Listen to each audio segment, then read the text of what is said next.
Hello friends, இன்றைக்கி நம்ம பார்க்க போகிறது ஜாப்பனீஸ் அனிமி சீரிஸான that time I got reincarnated as slime season 2 episode 1 தான் இன்னைக்குள்ள வீடியோவில் பார்க்க போகிறோம். அப்புறமா உங்களுக்கு நான் போடுற வீடியோஸ் பிடிச்சிருந்தது அப்படின்னா லைக் பண்ணிட்டு அப்படியே மறக்காமல் நம்ம சேனலை சப்ஸ்கிரைப் பண்ணிடுங்க.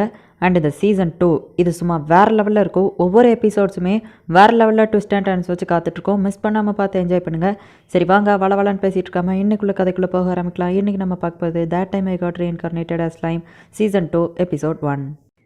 இந்த செகண்ட் டேர்ம் முடிய போகுது அப்படிங்கிறதுனால நான் இந்த இடத்த விட்டு போக வேண்டிய நேரம் வந்துடுச்சு. கவலைப்படாதீங்க, ஃப்ரீயாக இருக்கும்போது நான் அவங்கள வந்து மீட் பண்ணுறேன் அப்படின்னு நம்ம ஸ்லைம் சொல்லவும் பசங்க எல்லாருமே கோவப்படுதாங்க. அந்த க்யூட்டான பொண்ணு மட்டும் திரும்பி கண்டிப்பாக வருவீங்களா அப்படின்னு கேட்க கண்டிப்பாக வருவேன் அப்படின்னு நம்ம ஸ்லைம் சொல்கிறோம். அப்போ பார்த்தா அடுத்த கிளாஸ்க்குள்ளே மிஸ் வராங்க. உடனே நம்ம ஸ்லைம் ஹியூமனாக மாறிட்டு உள்ளே வாங்க அப்படின்னு சொல்கிறான். அந்த மிஸ் எங்களை நல்லாவே பார்த்துக்கிட்டாங்க அப்படின்னு சொல்லிட்டு அந்த பசங்க சொல்கிறாங்க. இப்போ அந்த டீச்சர் உள்ளே வராங்க. பசங்களை நல்லா பார்த்துக்கோங்க, எனக்கு ஒரு முக்கியமான வேலை இருக்குது அப்படின்னு சொல்லிட்டு நம்ம ஸ்லைம் அந்த இடத்துலேருந்து கிளம்பிடுதான். இப்போ நம்ம ராங்காவும் ஸ்லைமும் சிட்டிக்கு வெளியே நின்றுட்டுருக்காங்க. நம்ம ராங்கா புறப்படலாமா அப்படின்னு கேட்டோன்னே டெலிபோர்டேஷன் மேஜிக் வச்சு டெம்பஸ்ட் நாட்டுக்கு வந்துருந்தாங்க. பரவாயில்ல, இந்த ஸ்பேஷியல் மேஜிக் ரொம்பவே உதவியாக இருக்குது, கற்றுக்கிட்டது நல்லது தான் அப்படின்னு நம்ம ஸ்லைம் நினைக்கிறான். இப்போ அவன் நமக்கு ஃபஸ்ட் எபிசோட், அதாவது ஃபஸ்ட்டு சீசனில் உள்ள கதை எல்லாத்தையுமே சொல்கிறான். அவன் மனுஷனாக இருந்து கத்தி குத்துப்பட்டு இந்த இடத்துல ஸ்லைமாக பிறந்து அதுக்கப்புறமா வல்டோரா ட்ராகனை மீட் பண்ணி அந்த ட்ராகன் கூட ஃப்ரெண்ட் ஆகி அவனை அப்படியே முழுசாக சாப்பிட்டுட்டு அதுக்கப்புறமா காப்ளின் வில்லேஜ், அப்புறம் அந்த ஓர்க்ஸு ஓர்க்லாடு இதெல்லாத்தையும் பற்றி நமக்கு ஒரு ரீகேப் மாதிரி காமிச்சிட்டு வராங்க. அண்ட் சீசன் 1 எபிசோட் 1 ஸ்டார்டிங்லேருந்து சீசன் 1 எபிசோட் 24 வரைக்கும் என்னெல்லாம் நடந்துச்சோ அதை அவ்வளோத்தையுமே இதில் காட்டுறாங்க. இந்த உலகத்தில் நான் ரீஇன்கார்னேஷன் ஆனதுக்கப்புறம் நிறைய பிரச்சனைகள் சண்டைகள்னு வந்துட்டு தான் இருக்குது. பட் ஆனால் இப்போ என்னோடய வாழ்க்கை அது ரொம்பவே அமைதியாக போயிட்டுருக்கு அப்படின்னு சொல்லிட்டு நம்ம ரீமரோ ஸ்லைம் சொல்கிறோம். டீமன் லார்ட் கேரியனோட நாடு கூட ஃப்ரெண்ட்ஷிப் வச்சுக்கிட்டதுனால இப்போ நம்ம ரீமரோ நாட்டில் இருக்கிறவங்க கேரியன் நாட்டுக்கோ, கேரியன் நாட்டில் இருக்கிறவங்க நம்ம ரீமரோ நாட்டுக்கோ வரதா ஒரு பிளான் போட்டிருக்காங்க. அவங்கள அனுப்பி வைக்கிறதுக்காக ஒரு பெரிய ஃபங்க்ஷன் நடக்க ரெடியாக இருக்குது. நம்ம ரீமரோ என்னடானா ஒவ்வொரு ஆப்ஜெக்ட் மாதிரி மிமிக் பண்ணி விளாண்டுக்கிட்டு இருக்கான். அப்போ பார்த்து திடீர்னு ஷியோனும் ஷூனாவும் அந்த இடத்துக்கு வந்துருந்தாங்க. ஃபங்க்ஷனுக்கு நீங்கள் என்ன ட்ரெஸ் போடலாம் நீங்களே டிசைட் பண்ணுங்கள் அப்படின்னு சொல்லிட்டு அவங்க ஒரு ட்ரெஸ்ஸை கொடுக்காங்க. எல்லாமே ரொம்பவே காமெடியாக இருந்துகிட்ருக்கு. நம்ம ரீமரோ ஸ்லைமுக்கு ஜெண்டர் கிடையாது அப்படிங்கிறதுனால ஆம்பளை ட்ரெஸ் பொம்பளை ட்ரெஸ்ன்னு எல்லாத்தையும் அவங்க கொடுக்குறாங்க. பட் ஆனால் இவனுக்கு எதுவுமே பிடிக்கல, எனக்கு ஃபார்மலாக கொஞ்சம் நீட்டாக இருக்கணும் அப்படின்னு சொல்லி கேட்குறான். என்கிட்ட ஒரு ஐடியா இருக்குது அப்படின்னு நம்ம ஷோனா சொல்கிறா. இப்போ நம்ம ஸ்லைம் அந்த இடத்துக்கு போகிறான். பார்த்தா அவனோட ட்ரெஸ்ஸு சும்மா வேறு லெவலில் இருக்குது. நீங்கள் பார்க்குறதுக்கு சும்மா சூப்பராக இருக்கீங்க அப்படின்னு எல்லாருமே பாராட்டிகிட்டு இருக்காங்க. எல்லோரும் சைலன்ஸ் அப்படின்னு சொல்லிட்டு நம்ம ஷியான் சொல்கிறா.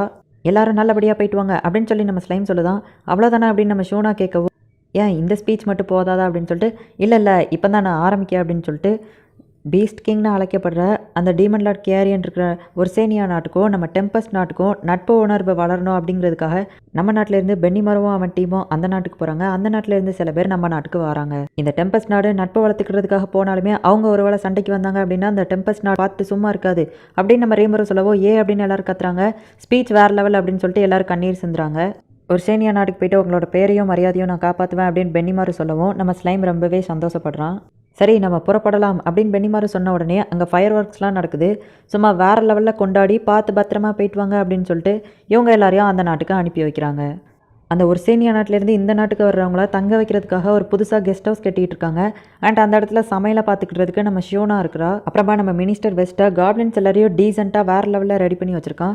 கிங் காசியில் நீங்கள் மீட் பண்ணணும் அப்படின்னு சொல்லிட்டு நம்ம ஸ்லைம் கொண்டான ஷெடியூலில் ஷியான் சொல்லிட்டு இருக்கும் போதே பார்த்தா அந்த இடத்துக்கு ட்ரெயினிங் டக்குன்னு வந்து நிற்கா. வணக்கம் லார்ட் ரீமரோ அப்படின்னு சொல்லிட்டு அவள் இன்ட்ரடியூஸ் ஆகிறா. என்னாச்சு எதுவும் பிரச்சனையா அப்படின்னு சொல்லிட்டு நம்ம ஷியான் கேட்கவும் பிரச்சனைலாம் எதுவும் இல்லை, அந்த ஒரு சேனியா நாட்டில் இருக்கிறவங்க ஜூரா ஃபாரஸ்ட்குள்ளே என்ட்ரு ஆகிட்டாங்க. அவங்க இன்னும் கொஞ்ச நாளில் இந்த இடத்துக்கு வந்து சேர்ந்துருவாங்க. பட் அவங்க வந்து சேர்றதுக்கு முன்னாடி சாம்பியன்ஸ் இந்த இடத்துக்கு வந்துடுவாங்க அப்படின்னு சொல்லவும் சாம்பியன்ஸா அப்படின்னு சொல்லிட்டு நம்ம ஸ்லைம் யோசிக்கிறான்.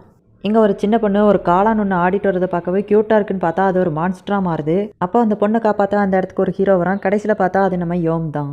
ஓர்க்லாட தோக்கடிச்சது இவன் தான் அப்படின்னு சொல்லிட்டு ரோமரை அந்த இடத்துல பரப்ப சொல்லியிருப்பான்.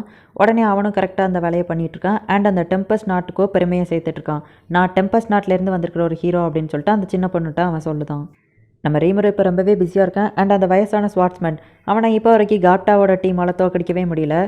டைம் கிடைக்கும் போது அந்த பசங்களை போயிட்டு நம்ம ரீமரோ பார்க்குறா. சிட்டி நல்லபடியாக போயிட்டுருக்கு. ட்ரெயினிங் சொன்ன மாதிரியே சாம்பியன்ஸான அந்த யோன் அந்த இடத்துக்கு ஃபஸ்ட்டு வந்துருதான். இப்போ யோன் அவன் டீம் அப்புறமா நம்ம ஸ்லைம் எல்லாருமே வந்துட்டு குளிச்சிட்ருக்காங்க. டீமன் லார்ட் கேரியனோட ஆளுங்க இந்த இடத்துக்கு வராங்க அப்படின்னு சொல்லவுமே ஸ்லைம் மூஞ்சிலே அந்த ஜூஸை துப்பி அவனை தண்ணிக்குள்ளே அனுப்புதாங்க. டீமன் லார்ட் கேரியனா இதே என்ன புது கதை அப்படின்னு சொல்லிட்டு யோன் கேட்கவும் ஃபுல்லத்தையும் டீட்டெயிலாக நம்ம ரீமரோ அவனுக்கு எக்ஸ்பிளைன் பண்ணுறான். நாளைக்கு அவங்க ஆளுங்க நம்ம இடத்துக்கு வராங்க, நீங்கள் யாரும் அவங்க கூட போயிட்டு சண்டை போட்டுறாதீங்க, நான் வந்து ஃப்ரெண்ட்ஷிப்பை தான் விரும்புதேன் அப்படின்னு சொல்லவும், எங்களெல்லாம் பற்றி நீங்கள் கவலைப்படாதீங்க, நாங்கள்லாம் ரொம்ப நல்லவங்க, எங்களை பார்த்தா சண்டை போடுற மாதிரியா தெரியுது அப்படின்னு சொல்லிட்டு யோன் கேட்குறான். சரி ஓகே, சண்டை போடாமல் அமைதியாக இருங்க அப்படின்னு சொல்லிட்டு சொல்கிறான். இப்போ அடுத்த நாள் காலையில் ஆகுது, அவங்க ஆளுங்க இப்போ தான் இந்த இடத்துக்கு வரப்போகிறாங்க. இவங்க எல்லாரும் வெயிட் பண்ணிகிட்டு இருக்காங்க. அந்த ஒரு சீனியர் நாட்டிலேருந்து வர்றவங்க சும்மா வேறு லெவலில் வராங்க அப்படின்னு நம்ம ஸ்லைம் சொல்லவும், இதெல்லாம் ஒரு விஷயமே இல்லை அப்படின்னு சொல்லிட்டு ஷியான் அவனை பார்த்து சொல்லிகிட்டு இருக்கா.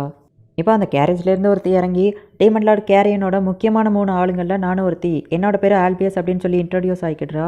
டீமன் லார்ட் கேரியன் முக்கியமான ஆளுங்களை நம்ம நாட்டுக்கு அனுப்பி வச்சிருக்கான் அப்படின்னு சொல்லிட்டு ஸ்லைம் மனசுக்குள்ளே நினச்சிட்டு இருக்கும்போதே பார்த்தா, வண்டிக்குள்ளேருந்து இன்னொருத்தி இறங்கி, இந்த ஸ்லைம் மான்ஸ்டரா இந்த நாட்டு ராஜா அப்படின்னு சொல்லி அவள் கேவலமாக பேசவும், பார்த்து பேசி இது நம்ம டீமன் லார்ட் கேரியனுக்கு தான் பிரச்சனையாக போய் முடியும் அப்படின்னு சொல்லிட்டு அந்த இன்னொருத்தி சொல்லவும், இந்த மனுஷங்க வேறு இருக்காங்க, இவங்க கூடலாம் போய் ஃப்ரெண்ட்ஷிப் வச்சுக்கிட்டதா அப்படின்னு கேட்கவும், நம்ம ஸ்லைம் வந்துட்டு அவன் என்னோடய ஃப்ரெண்டு அப்படின்னு சொல்லிட்டு சொல்கிறான். அந்த பொண்ணு ஹியூமன்ஸ் எப்படி தப்பாக பேசுதா அப்படிங்கிறதுனால, ஹே யோம், அவள் உங்களை பற்றி தானே தப்பாக பேசுதா, நீ பேசாமல் போயிட்டு அவள் கூட சண்டை போடு அப்படிங்கும். நேத்தா குளிச்சுட்டு இருக்கும்போது சண்டையை போடக்கூடாதுன்னு சொன்னீங்க அப்படின்னு சொல்லிட்டு அவன் கேட்கான். அந்த பொண்ணு சண்டைக்கு ரெடி ஆகிட்டு வாரா. உன்னால் முடியும் அப்படின்னு சொல்லிட்டு யோமோட ஃப்ரெண்ட்ஸ் அவனை சீரப் பண்ணுறாங்க. சரி வேறு வழி இல்லை அப்படின்னு சொல்லிட்டு அவனும் சண்டைக்கு ரெடி ஆகுறான். அப்போ அந்த டைமிங்லாம் அந்த பொண்ணு நம்ம ஸ்லைமை கிண்டல் பண்ணவும், ஷியான் வந்துட்டு ஷூனாட்ட ஸ்லைமை கொடுத்துட்டு, இதுக்கு மேலே என்னால் பொறுமையாக இருக்க முடியாது, நான் போயிட்டு அவள் கூட சண்டை போடுதேன் அப்படின்னு சொல்லிட்டு இவா போயிட்டு சண்டைக்கு நிற்கா. அப்போ நம்ம 2 பேரும் கையாலேயே சண்டை போடுவோம் அப்படிங்கவும், நம்ம ஷியான் அவளோட ஸ்வாடை யூஸ் பண்ணாமல் கையாலேயே ஃபைட் பண்ணுதா, சும்மா வேறு லெவலில் ஃபைட் போய்கிட்டு இருக்கு. ஸ்வாட் இல்லாமல் ஷியான் சண்டை போட்டுட்டு இருக்காளா அப்படின்னு சொல்லிட்டு நம்ம ஸ்லைம் வருத்தப்படவும், அவள் பென்னி மாறு லெவலுக்கு ஸ்ட்ராங் தான் அப்படின்னு சொல்லிட்டு ஷூனா சொல்கிறா. அந்த இன்னொரு பொண்ணு அந்த கேரேஜை ஓட்டிட்டு வந்தவனை பார்த்து, நீ ஏன் சும்மா நிற்க, அந்த மனுஷன் கூட போய் சண்டை போட அப்படின்னு சொன்னோடனே அவனும் போயிட்டு யோம் கூட சண்டை போடுறதுக்கு ரெடி ஆகுதா. இப்போ இவங்க 2 பேருக்குள்ளே ஃபைட் வேறு லெவலில் நடந்துகிட்டு இருக்கு. யோம் இவ்வளோ சூப்பராக சண்டை போடுறதுக்கு காரணம் அந்த வயசானவனோட ட்ரைனிங் தான் அப்படின்னு சொல்லிட்டு நம்ம ஸ்லைம் மனசுக்குள்ளே நினைக்கிறான். அங்கே ஷியான் சும்மா வேறு லெவல் பலத்தோடு இருக்கா. என் மாஸ்டரை நீ தப்பாக பேசினதுக்கு நான் உன்னை என்ன பண்ணுற பாரு அப்படின்னு சொல்லிட்டு அவங்களுக்குள்ளே அங்கே ஃபைட் போயிட்டுருக்கு, இவங்களுக்குள்ளேயும் இங்கே ஃபைட் போயிட்டுருக்கு. உடனே நம்ம ஸ்லைம் இந்த ஃபைட் ஸ்டார்ட் ஆகிறதுக்கு காரணமே நான் தான் அப்படின்னு சொல்கிறான். இந்த இடத்துல இந்த எபிசோட் முடியுது. இந்த சீசன் 2 எபிசோட் 1 இந்த ஓப்பனிங் எபிசோட்லேயே சும்மா வேறு லெவலில் தெறிக்க விட்ருக்காங்க. இதுவே சூப்பர் அப்படின்னு நினச்சிங்கன்னா நீங்கள் பார்க்க வேண்டியது இன்னும் எவ்வளவோ இருக்குது. ஸோ அது எல்லாத்தையுமே மிஸ் பண்ணாமல் பார்த்து என்ஜாய் பண்ணுங்கள். அண்ட் இந்த வீடியோ உங்களுக்கு பிடிச்சிருந்தது அப்படின்னா லைக் பண்ணிட்டு அப்படியே மறக்காமல் நம்ம சேனலை சப்ஸ்கிரைப் பண்ணிடுங்க. தேங்க்யூ ஃபார் வாட்சிங். Bye guys. நெக்ஸ்ட் எபிசோடில் மீட் பண்ணலாம்.